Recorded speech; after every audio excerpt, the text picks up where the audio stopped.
Hey everyone, my name is Corey from Meat and Potatoes Organizing, and today we are going to talk about closet transformations. As we are approaching the fall and the winter, we talk about more of a seasonal transitional wardrobe.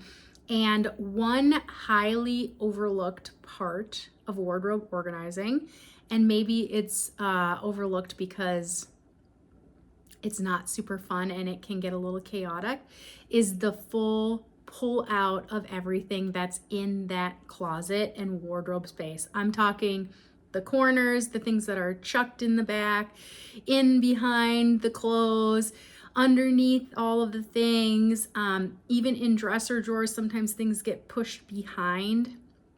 So when we take things out of a closet, we pull it all out. We pull it out of all the drawers. We categorize it and sort it and figure out what we have.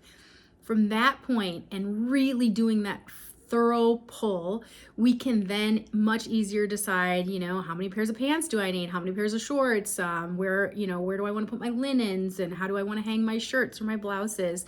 My dresses. You can make those decisions so much easier when you're starting with a blank canvas, and that requires you to pull every single thing out, even though it may seem a little daunting. Pull it out, then we do a nice clean it up, quick vacuum sweep, wipe down the shelves, and then start putting the things back that we know we're going to keep. So just wanted to hand that tip out this week. Get after that wardrobe, create that transitional wardrobe, and keep those pieces that you can wear throughout the end of summer into fall that feel really good and really cozy for you, and make sure you can see all of them. But it starts with that really thorough declutter, and if you're feeling frustrated with that, you can call your professional organizer and we can help you out. I'll see you next week for another Just the Tip.